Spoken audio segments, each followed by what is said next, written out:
Boa noite, João. Ô, João, eu vou fazer uma análise para você da seguinte maneira, presta atenção. É, nós, os juízes, né, julgamos o réu, mas a gente analisa os seus antecedentes, a sua folha social, a sua folha penal. Então, quem foi o Aladim e os 40 ladrões de hoje? Foi um cara que foi declarado indigno para o oficialato de continuar nas fileiras do Exército Brasileiro por unanimidade, subversivo, considerado e terrorista. Proibido de entrar nos quartéis das Forças Armadas, impedido de colocar seus filhos no colégio militar, que eram todos homens. Aí ele optou pelo legislativo.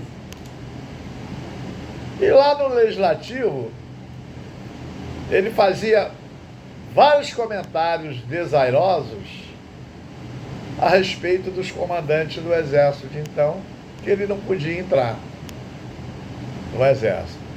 Quando veio as eleições, a redemocratização, a Constituição de 88, a situação mudou, né? E vários comandantes daquela época já faleceram, já morreram, né? Tá? Eu me lembro que um amigo meu estava em forma, né? E a formatura da ESAO, né? Que é um curso que tem no Exército, que você faz como capitão, que possibilita você aí para o oficialato superior, ser promovido a major, tenente coronel. Aí depois vem o ECM e te dá a condição de você ser general e tal. Ele peitou lá e entrou em forma, ele achou que tinha direito a receber o diploma. O comandante da Vida Militar mandou tirar a força e jogou do lado de fora do portão. Isso é história do passado dele. Esse Mário Frias deveria fazer um documentário sobre isso. Mas não, ele faz um documentário fantasioso do Jair Bolsonaro. O Antônio Carlos Magalhães pediu a cassação dele. Estava muito certo, Antônio Carlos Magalhães, quando ele falou que a ditadura tinha que matar 30 mil e o primeiro seria o Fernando Henrique. Quando ele declarou que se ele se tornasse presidente da República, no dia seguinte ele dava um golpe e fazia uma ditadura. Tá entendendo? Era um cara que fazia apologia, né, a torturadores. Esse é o cara. Mas aí depois ele entrou na corrupção, na rachadinha, né? Nos combustíveis.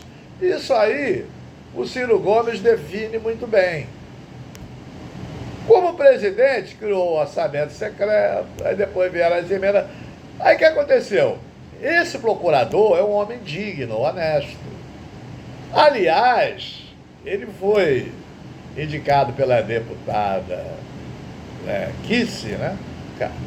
Bia Kici, me parece, para ser o procurador dele. Só que o Bolsonaro não aceitou, porque ele queria um cara que fosse fazer parte da organização criminosa dele. O Bolsonaro podia praticar qualquer crime que ele engavetava. Então, na época, os comandantes militares queriam dissolver aquele grupamento que ficava nas portas dos quartéis. Mas o comandante do Exército e da Aeronáutica pensaram o seguinte: se eu der voz de prisão a esse cara, o procurador-geral faz parte da quadrilha dele. Era Augusto Aras, não vai dar em nada. Aí o que eles fizeram? Eles fizeram vista grossa. O que ele fez? Ele ficou no Brasil? Não, ele foi embora para os Estados Unidos. Né? Foi gastar a grana que ele roubou e a grana dos empresários amigos dele, foi para lá. Quando ele viu que não ia ser preso, porque o procurador dele continuou até setembro, né? Ele não seria preso. Entendeu? E esses caras, todos que falam aí, fazem parte, né, da quadrilha do Aladim e 40 ladrões. Eles não entram no mérito, não entram nas provas robustas. Eles ficam fazendo citações falaciosas, tá entendendo? Então não houve crime nenhum, não houve golpe de Estado, não houve caminhão com bomba para explodir o aeroporto, não houve a tentativa de homicídio contra autoridades brasileiras, provadas, com provas materiais inquestionáveis. A delação do tal de Mauro Cille podia ser jogada até no lixo, porque as provas encontradas e acostadas aos autos são inquestionáveis, são fatos verdadeiros. Esses argumentos que eles fazem são argumentos que não têm nada a ver com a ordem processual penal. Entende bem isso? A ordem processual penal. É que no Brasil nunca houve uma denúncia assim, dessa maneira, contra um presidente, né? Houve contra o Temer, né? O Temer recebeu uma denúncia lá e tal, ficou preso, mas caiu logo, né? Tá entendendo? Então, o que eles fazem é jogar pra galera dele. E isso é fantasioso. Fantasioso por quê? Então, tudo que a Polícia Judiciária Federal apurou é mentira? Não houve nada disso? Não houve roubo das joias? Não houve falsificação de vacina? Não houve tentativa de golpe de Estado. A tentativa basta você planejar, cogitar, preparar e iniciar, inclusive, a execução. Está entendendo? Isso é normal. Agora, para ele que estava acostumado a lidar com o PGR, que nada fazia contra ele, com membros do Supremo que ajudavam a ele e a família, e do STJ também, ele estava acostumado a manipular tudo isso, né? Os filhos comprando mansões, sacando 2 milhões para jogar nos cassinos lá nos Estados Unidos. Isso aí estava tudo normal, ninguém apurava nada, tudo bem. Agora,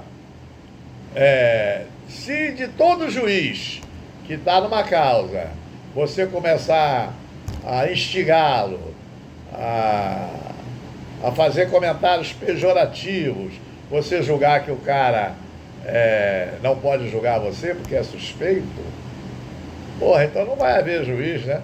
Todo juiz que você coloca para te julgar, você começa a xingar o cara e tal, aí ele vira suspeito. Isso não existe na ordem processual penal.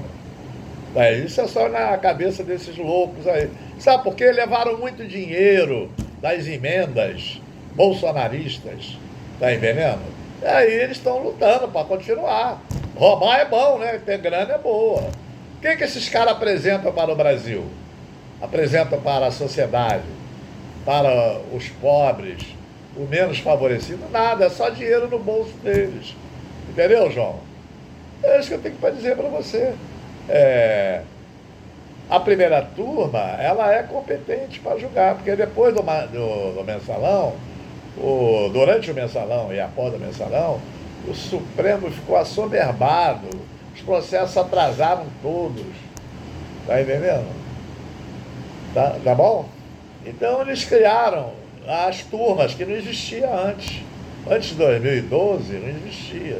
Foi criada a turma, então cada turma pega. Tá entendendo? o processo. Isso é normal, não tem nada.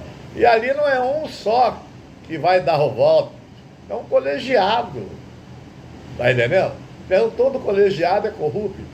Todo colegiado está macomunado com o presidente do Ministério Público, né? O PGR, Procurador-Geral da República. Todos estão macomunados com ele como se esse cara fosse uma musa, uma donzela intocável, que nunca cometeu nenhum delito social ou jurídico. Quantos delitos esse cara cometeu durante a vida dele toda? A ficha penal dele é suja. Tá entendendo? Então não adianta discutir. Não ficou mais suja porque ele comprou o procurador-geral que saiu. Ficou ali 4 anos fazendo o que bem queria. Aí tirou umas férias na Europa, 40 dias, levou peru, papagaio, sobrinho, tio, tia, prima. Porra, a grana era boa. Essa que é a situação. Esses caras estão aí, rapaz. Eles não entram no mérito das questões. Fantasia, sim, mas qual é a fantasia que está aí? Os generais, que confessaram tudo sobre ele, né? Comandante da aeronáutica, comandante do exército, tudo falso. Hein? O Teófilo falou assim, não, se assinar aí o decreto, eu boto a tropa. Falou tudo. Então não houve tentativa de golpe? Claro que houve. Não é verdade? E foi embora, pegou um avião, ó, levou as joias e foi embora para os Estados Unidos. E os comandantes, incomodados com aquele pessoal na porta dos... Vai você ficar na porta dos quartéis fazendo zoação, barulho, vai ser preso. Mas ele deu ordem para não retirar. Só nisso aí, ele já está extremamente enfiado, atolado. Entendeu? E não precisava da delação do Mauro Cid. Não precisava. O que esse cara sempre quis na vida dele é grana. Ele adora dinheiro. Os comandantes da época que já faleceram diziam: o caso dele é dinheiro, é grana. Ele é ambicioso. Então é isso que ele fez. Aí o Supremo possibilitou a chance dele se tornar presidente da República. Como? Quando o Supremo declarou, afrontando a Constituição, cagando em cima da Constituição, que o processo legal ia só até a segunda instância. Ou seja, a Constituição previa que você seria preso quando não houvesse mais nenhum recurso em todas as instâncias, e a última instância seria o Supremo. Não, declarar, não, pode ser preso em segunda instância. E foi o que aconteceu. Pegou um juiz, que todo mundo sabe quem é, a folha penal dele também, a folha social, todo mundo sabe, mentiroso, sem provas nenhuma, condenou o cara. E a juíza que substituiu ainda copiou a sentença dele para o sítio Atibaia. Aí o cara venceu as eleições. Depois eles viram a merda que eles fizeram. Ih, olha a cagada que a gente fez. Por quê? Porque não conhecia a folha penal dele. Tá entendendo? Hoje todo mundo conhece. Nem todos. Eu encontrei há dias, lá em Angra, um amigo meu, gente boa, Geraldo, e nós conversando, falando, mas eu não sabia disso. Porra, se eu soubesse disso, eu teria outra opinião. Mas hoje eu sei que ele é ladrão e tal. Falou assim pra mim. Esse é ladrão também, não adianta. Tem que foda. Por isso que eu disse no vídeo, olha, o bom seria acabar com ele. O outro vai pra cadeia e o outro passa pro Alckmin. Porque aí acaba esse negócio de Lula e tal, essas coisas todas. Entendeu?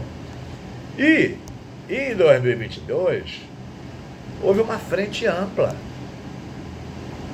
para impedir que esse cara fosse reeleito. O Lula chegou a quase a vencer no primeiro turno. Faltou 900 mil votos. No segundo turno, ele armou. Ele bloqueou as estradas do Sudeste, do Nordeste e do Norte. Aí ali deu a ausência dos 9 milhões de votos. Por isso que ficou só 2 milhões. E ele soltando dinheiro pelos helicópteros, pelos aviões, passando pelos municípios de Minas Gerais e dando dinheiro para prefeito e tal. Mesmo assim ele não conseguiu. Não é? E ele já vinha acusando o nosso sistema eleitoral. Não é? Ele nunca fez isso. Mas quando ele foi eleito, ele falou, era para ganhar no primeiro turno. Nunca ele venceria no primeiro turno. Ele só venceu no segundo turno porque a campanha foi ruim. O Haddad apareceu tempo depois e houve a facada, né? A sinistra facada. Você vê que o Adélio Bispo está preso até hoje. Porra, num presídio de segurança máxima, considerado um doente mental, um presídio de segunda máxima. Aí tem, né? Aí tem. Por que isso? Por que essas autoridades não veem isso? Entendeu, João? Então, a gente tem que se livrar desse cara de uma vez por todas. Olha, apenas sobre a tentativa de golpe de Estado, tal, ele é o líder, ele é o chefe. Pode chegar a 40 anos. Pode chegar. Mas pode ser menos também. Essa é a dosimetria. Isso você só vai ver depois. Tá entendendo? Então ninguém correu com a denúncia, não. O crime foi praticado desde 2021. Tá entendendo? E ninguém fazia nada. Aí o cara foi empossado em dezembro de 23 e só pôde se assenhorar da situação a partir de março de 24. E ele ficou esse tempo todo fazendo, correndo. A Polícia Federal, são vários Alibaba, são vários 40 ladrões. E o Alibaba é difícil, então não foi rápido, foi normal. Agora, esses caras que ficam aí fazendo comentários falsos sobre a denúncia, eles estão afetados financeiramente. Eles estavam acostumados, né, a benesses. Aí eles querem falar. Você vê que eles não têm argumento nenhum. Eles não entram no mérito, eles não entram no depoimento dos comandantes das Forças Armadas, entendeu? Eles não entram em situação nenhuma ali, tá entendendo? As provas são robustas. E o que interessa é a prova material incontestável para que a ação penal seja realizada com aceitação da denúncia. Tá entendendo? E eu não vejo, João, como isso não acontecer. Agora, eles inventam história, né? Eles falam uma opção de coisa, porque eles queriam o cara livre da presidência e eles na mamata. Valeu, my friend!